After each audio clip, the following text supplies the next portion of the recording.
नमस्कार जय जगन्नाथ जय पंचसखा आमर अनंत कृपा एवं संधान लाइन माध्यम आज पहुंचे एक अलौकिक आश्चर्यजनक माने स्थान माँ पीठ माँ पीठ देखी समय पूर्व आम अच्छा सेवा सेवा भाव माँ सेवा कर पचारि बुझा आप परिचय दिंतु स्थान ना पवित्र मिश्र ए जगह हूँ Ramadevi college back side Bhoinagar Bhubaneswar.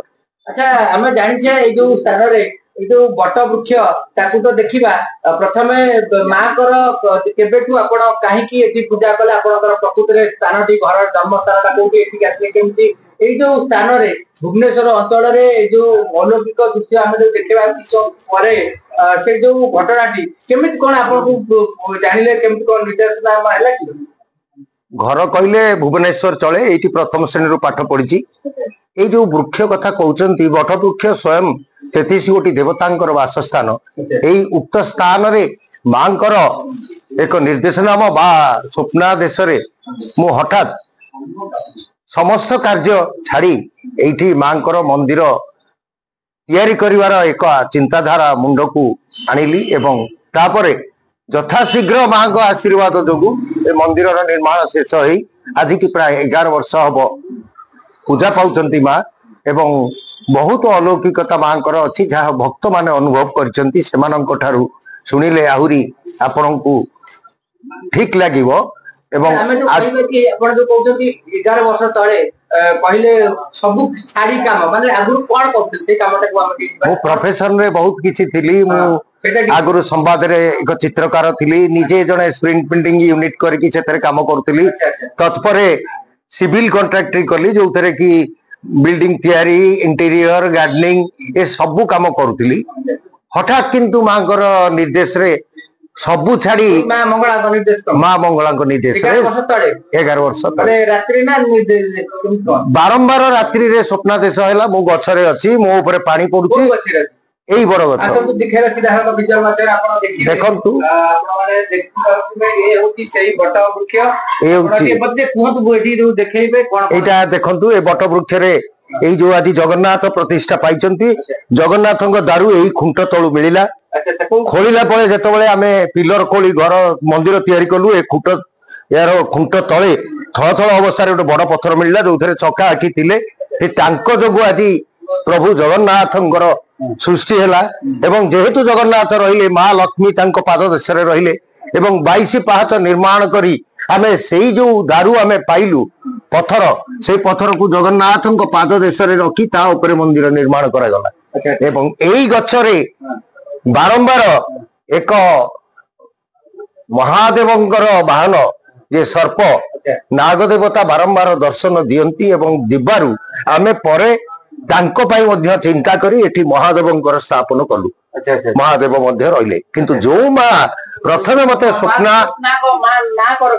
Batkeshwar Batkeshwar Mahadev तांको ना हला जेहेतु बटवृक्ष मूल अछंती तांकर नामकरण बटकेश्वर महादेव कराई किंतु मुख्य माँ जे स्वप्नादेश हेइतिले एवं मु तांकु परे आनी एई जगह रे स्थापन करी बोली चिंता करी नथिली किंतु से तांको जगह रहिले से होचंती माँ बटकेश्वरी सी ही मुख्य देवता जे कि तांको जोगु ये मंदिर निर्माण शेष माँ बटकेश्वरी एठारे प्रतिष्ठित होइतिले एवं जेहेतु माँ रहिले तेणु 10 महाविद्या तांको पाखरे एठी प्रतिष्ठित हेले परे गणेश जे अग्र देवता तांको मध्य आमे प्रतिष्ठा कलु एवं तत्परे सरस्वती जे विद्यादात्री महादात्री तांको मध्य प्रतिष्ठा कलु एवं परिशेष महावीर हनुमान को मध्य आमे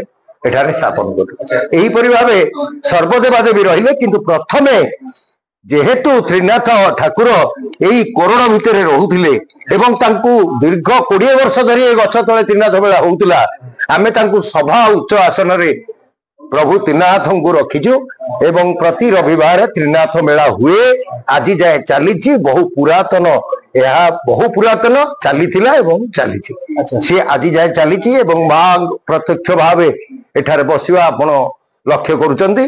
ଆଉ ତାଙ୍କ ବିଷୟରେ ଆହୁରି କହିବାକୁ ଗଲେ ଠିକ ମାଙ୍କ ସାମ୍ନାରେ ରହିଛନ୍ତି ବାଟମଙ୍ଗଳା।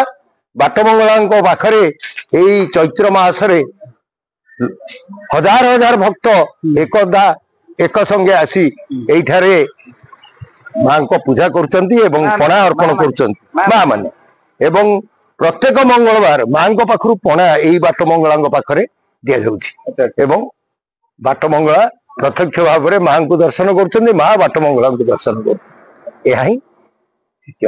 ଏବଂ ସ୍ଥାନଟି କହୁଛନ୍ତି 11 ବର୍ଷ ହେଲାଣି ଏଠି ରହିଆସିଛି। ଆଜ୍ଞା, ଏଠି ଆପଣଙ୍କୁ ନିର୍ଦ୍ଦେଶ ହେଇଥିଲା ମା ସ୍ୱପ୍ନାଘାତ କରିଥିଲେ? ସ୍ୱପ୍ନ ଦେଶରେ ଏହା ହିଁ ସମ୍ଭବ ହେଇଛି। ଆଉ କଣ ନିରାଖେଳା ହବ ଯେମିତି ଜଣା ପଡୁଛି? କହିଲେ ଯୋଉ ପ୍ରଭୁଙ୍କର ଯୋଉ ଜଗନ୍ନାଥଙ୍କର ଦାରୁ ବାହାରିଲେ ମୂର୍ତ୍ତି, ଜଗନ୍ନାଥଙ୍କର ଦାରୁ ଆମର ସେଇ ତଳୁ ବାହାରିଥିଲେ।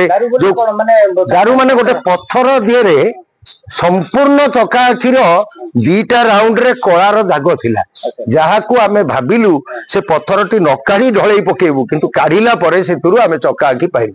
ତେଣୁ ଜଗନ୍ନାଥ ଉପସ୍ଥିତ ହେବେ ବୋଲି ଆମେ ଜାଣିଲୁ ଏବଂ ତାପରେ ଆମେ ଜଗନ୍ନାଥଙ୍କୁ ନିଶ୍ଚୟ ରହିବେ। ତାଙ୍କ ମା ଅଛନ୍ତି ମାନେ ସିଏ କୁଆଡେ ଯିବେ? ତେଣୁ ସିଏ ମଧ୍ୟ ରହିବେ। ତେଣୁ ସିଏ ଥିଲେ ଆଗରୁ ଜଗିକି, ତେଣୁ ପରିଶେଷରେ ତାଙ୍କୁ ମଧ୍ୟ ଆମେ ପାଇଲୁ ଏବଂ ତାଙ୍କୁ ମଧ୍ୟ ସ୍ଥାପନ କଲୁ। ଏହିପରି ଭାବେ ଏଇ ଯୋଉ କ୍ଷେତ୍ରରେ କିଛି କାର୍ଯ୍ୟକ୍ରମ ହବ ବୋଲି କିଛି ମାଳିକା ପ୍ରମାଣ ନା ସେମିତି କିଛି? ମାଳିକା ପ୍ରମାଣ କିଛି ନାହିଁ। ହଠାତ୍ ଦିନେ ମୁଁ ସ୍ୱପ୍ନ ଦେଖିଲି, ମାଙ୍କୁ ପଚାରିଲି, ମା ଆଗକୁ ପାଣି ଆସିବ, ଏ ଗଛ ଉପରେ ଚାଲିବ, ମୁଁ କୁଆଡେ ଯିବି? ସାଙ୍ଗେ ସାଙ୍ଗେ ମାଙ୍କଠୁ ଉତ୍ତର ଆସିଲା, ଯଦି ତୁ କୁଆଡେ ଯିବୁ କହୁଛୁ ତାହେଲେ ମୁଁ କୁଆଡେ ଯିବି? ସଙ୍ଗେ ସଙ୍ଗେ ମତେ ମା ଉତ୍ତର ଦେଲେ ଯେ ଯେତେବେଳେ ତୁ ଯିବୁ ସେତେବେଳେ ମୁଁ ଯିବି, ଯେତେବେଳେ ମୁଁ ଅଛି ସେତେବେଳେ ତୋର କିଛି ହବାର ନାହିଁ। ସେଇ ପ୍ରମାଣ ମୁଁ ମାଙ୍କଠୁ ପାଇଲି। ଆଉ ଏବେ ଯାଏ ମଧ୍ୟ ପ୍ରତ୍ୟେକଟି କାର୍ଯ୍ୟ ଯାହା ସମ୍ଭବ ହଉଛି କେବଳ ମାଙ୍କ ଯୋଗୁଁ ହଉଛି। ମୁଁ ନିଜେ ଉପଲବ୍ଧି କରୁଛି ଯେ କୌଣସି କାମ କଲା ବେଳେ ମା ମୋ ସାଙ୍ଗରେ କାମ କରିଦଉଛନ୍ତି। ବା ହାତ ଯେତେବେଳେ ଚାଲେ, ହାତ ମା ଚଲଉଛନ୍ତି, ହାତ ମା ବନ୍ଦ କରୁଛନ୍ତି, ବିଶ୍ରାମ ନେବାକୁ ସିଏ କହୁଛନ୍ତି, ତା ପାଖରେ କାମ କରିବାକୁ ସିଏ କହୁଛନ୍ତି। ତେଣୁ ମାଙ୍କର ଏ କାର୍ଯ୍ୟକ୍ରମ ଆଜି ଯାଏ ଚାଲି ପାରୁଛି। ଆଚ୍ଛା, ଯଦି କହିବା କି କ୍ଷେତ୍ର କଥାରେ ମା ଯୋଉ କହିଲେ, କିନ୍ତୁ ପାଣି ହବ ବୋଲି ଆପଣ ଜାଣିଛନ୍ତି? ଏ ଜାଗାର ପ୍ରଜଳନ ବହି ନିଶ୍ଚୟ ହବ ଆଜ୍ଞା। କେବେ ଆମେ ଏହା ମାଳିକା ଲେଖା ଆପଣ କହୁଛନ୍ତି, ମୁଁ ମାଳିକା କଥା କହୁନି, କିନ୍ତୁ ମୁଁ ବର୍ତ୍ତମାନ ସମାଜକୁ ଲକ୍ଷ୍ୟ କରୁଛି। ହଜାର ହଜାର ଭକ୍ତଙ୍କ ସଂସ୍ପର୍ଶରେ ଦିନକୁ ମୁଁ ଆସୁଛି।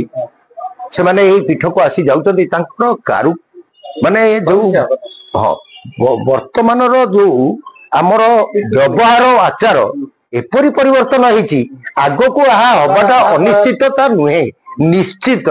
ଆମ କର୍ମଫଳ ଆମକୁ ମିଳିବ। ମାଳିକାରେ ଲେଖା ହେଇଛି ଆମେ ଏମିତି ହବୁ, ଏମିତି ପାଇବୁ। ତେଣୁ ମାଳିକା ସତ୍ୟ ହବାଟା ନିଶ୍ଚୟ କଥା ବୋଲି ମୁଁ ଭାବେ ଏବଂ ପ୍ରଭୁଙ୍କ ଏହା ନିର୍ଦ୍ଦେଶ ନୁହେଁ, ମଣିଷ କୃତ ବୋଲି ମୁଁ କହୁଛି। ଆମେ କରୁଛୁ ଏବଂ ପାଇବୁ। ମା ଗୋଟାଏ କଥା କହିଲେ କି ଯେତେବେଳେ ବିପଦ ଆସିବ ବା ଜଳାର୍ଣ୍ଣବ ହେଇଥିବ, ସେ ମା ଆପଣଙ୍କୁ ଘଣ୍ଟ ଘୋଡି ସେଇ ସମୟରେ ରଖିବେ। ସେଥିପାଇଁ ସେ କହିଲେ, ମୁଁ ଯେତେବେଳେ ରହିବି ତୁ ନିଶ୍ଚିନ୍ତ ରହିବୁ। ତ ମୁଁ ଅଛି ତ ତୋର ଅସୁବିଧା ନାହିଁ। ତୁ ଯଦି ନାହୁଁ, ମୁଁ ଯଦି ନାହିଁ, ତୁ କୋଉଠି କାହିଁକି ରହିବୁ? କଥା କୁହାଯାଏ ମ୍ୟାକ୍ସିମମ ତ କଟକଟା ଜଳାର୍ଣ୍ଣବ ହବ, ଭୁବନେଶ୍ୱର କଥା କୁହାଯାଏ ଭୂମିକମ୍ପରେ ଯିବ। ସେ ନିଶ୍ଚୟ କଥା। ଯୋଉ ଲୋକକୁ ଯାହା ଦରକାର, କଟକ ନିଚାରେ ଅଛି, ତେଣୁ ପାଣି ଯେତେବେଳେ ଆସିବ କଟକ ଆଗ ବୁଡିଯିବ, ତାର କାମ ସରିଗଲା। ଭୁବନେଶ୍ୱର ଲୋକଙ୍କ ପାଇଁ କୌଣସି ଉପାୟ ନାହିଁ। ତେଣୁ ପ୍ରଭୁ ଆଉ ଗୋଟେ ପ୍ରକାର ଉପାୟ ରଖିଛନ୍ତି। ତୁ ସବୁ ପାହାଡ କାଟିଛୁ, ଘର ତିଆରି କରିଛୁ, ଅଟ୍ଟାଳିକା, ତ ତାର ସମାପ୍ତି ଏହିପରି ଭାବରେ ହବ।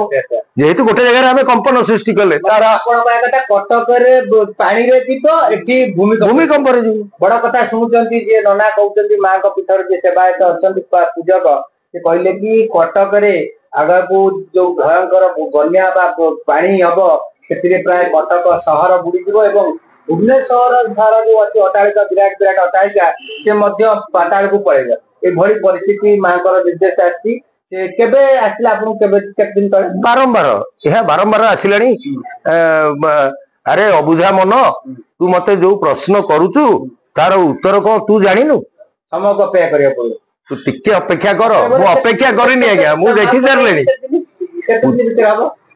ପୂଜା ଏଇ ମ୍ୟାକ୍ସିମମ୍ 2026 ଭିତରେ ଭିତରେ ବହୁତ କିଛି ପ୍ରଳୟ କହିହବନି କି ଯୋଉ ଦିନ ଏବେ 2025 ରୁ ଚାଲିଛି ନିଶ୍ଚୟ 25 ରୁ ଚାଲିଲା ଆରମ୍ଭ ହେଲା ଆପଣ ଦେଖିବେ ଭୂମିକମ୍ପ ହଉଛି ହଁ ବାହାର ଦେଶରେ ବାହାରେ ମିଆଁମାର ଭୁଟାନ ଏଭଳି ପରିସ୍ଥିତି ଏଠି ବି ଦେଖାଯିବ ଧୀରେ ଧୀରେ ଧୀରେ ଧୀରେ ସେ ଆଗମନ କରୁଛନ୍ତି ଆମକୁ ସଚେତନ କରାଉଛନ୍ତି ଆମେ ସଚେତନ ହେଇନୁ ତେଣୁ ତାହା ନିଶ୍ଚୟ ଭୋଗିବାକୁ ପଡିବ ତାହେଲେ ବଡ କଥା ଶୁଣୁଥିଲେ ଆମ ଚ୍ୟାନେଲ ମାଧ୍ୟମରେ ଯୋଉ ପୂଜକ ବା ସେବକ ଯେ କହୁଛନ୍ତି ଯେ ଆଗାମୀ ଦିନରେ କଟକ ବୁଡିବ ଭୁବନେଶ୍ୱର ମାଟି ତଳକୁ ମାନେ ପାତାଳକୁ ଯିବ ଏଇ କଥାକୁ ଆପଣ ମାନେ ନିଶ୍ଚିନ୍ତ ଭାବେ ଶୁଣୁଥିଲେ ଯେ ମାଙ୍କ ନିର୍ଦ୍ଦେଶ ଅଛି ବାରମ୍ବାର ମଧ୍ୟ ତାଙ୍କ ସ୍ୱପ୍ନାଘାତ ବା ନିର୍ଦ୍ଦେଶ ଦଉଛନ୍ତି ଏବଂ ଏଇ ଯୋଉ ବଟ ବୃକ୍ଷ ଦେଖୁଛନ୍ତି ଏ ଯୋଉ ଅଲୌକିକ ବଟ ବୃକ୍ଷ ଏଠୁ ମଧ୍ୟ ପୁରା ସମେତ ଅଛନ୍ତି ଜଗନ୍ନାଥ ମନ୍ଦିର ଅଛନ୍ତି 22 ପାହାଚ ମଧ୍ୟ ଅଛି ଏବଂ ଏଠି ଶିବ ମହାଦେବ ଅଛନ୍ତି ମା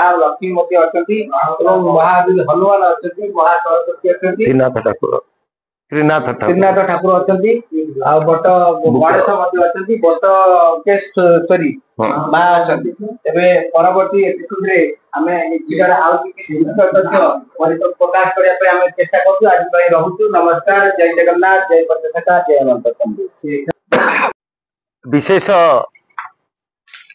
ଖୁସି ଖବର ଗୋଟେ ମୁଁ ଆପଣ ମାନଙ୍କୁ ଦବା ପାଇଁ ଚାହୁଁଛି ଯୋଉଟା କି ଆଗକୁ ଆମକୁ ସାଧୁ ମାନଙ୍କ ସାଙ୍ଗରେ ମିଶିବାର ସମୟ ଆସି ଯାଇଛି ଏବେଠୁ ଯଦି ଆମେ ସାବଧାନ ହବା ଆଗକୁ ଏଇ ସାଧୁ ସଙ୍ଗତରେ ରହିବା ନିଶ୍ଚୟ ଆମେ ଏ ପାତକ ନାଶରୁ ରକ୍ଷା ପାଇବା ଆପଣ ଆଉ 11 ତାରିଖ ଦିନ ଆମର ଏଇ ବାର୍ଷିକ ଉତ୍ସବ 9, 10, 11, 12 ଏପ୍ରିଲରେ ହବ ଏବଂ 11 ତାରିଖ ଦିନ ଗୋଟେ ସମସ୍ତ ସାଧୁ ମାନଙ୍କୁ ଗୋଟିଏ ଜାଗାରେ ଆମେ ରଖି ଉପସ୍ଥିତ କରି ତାଙ୍କଠୁ ଦିପଦ ଆଗାମୀ କାଲି ପାଇଁ ଶୁଣିପାରିବା ଏବଂ ତାକୁ ଗ୍ରହଣ କଲେ ଆମେ ଗୋଟେ ଭଲ ମଣିଷଟିଏ ହେଇପାରିବା ଏହା ହିଁ ଆମର ସ୍ୱପ୍ନ ତେଣୁ ସମସ୍ତ ଭାଇ ଓ ଭଉଣୀ ମାନଙ୍କୁ ମୋର ଅନୁରୋଧ ଉକ୍ତ କାର୍ଯ୍ୟକ୍ରମରେ ଯୋଗ ଦିଅନ୍ତୁ 12 ତାରିଖ ପୂର୍ଣ୍ଣାହୁତିରେ ମଧ୍ୟ ଯୋଗ ଦିଅନ୍ତୁ ମାଙ୍କର ଯାଉଥିବା ଏଇ ଯୋଉ ବିମାନ ରଥ ଯୋଉ ମା ମାନେ ନେଇ ବୁଲେଇବେ ସେଥିରେ ମଧ୍ୟ ପରିକ୍ରମାରେ ମଧ୍ୟ ଯୋଗ ଦିଅନ୍ତୁ ଜୟ ଜଗନ୍ନାଥ ଜୟ ମା ମଙ୍ଗଳା।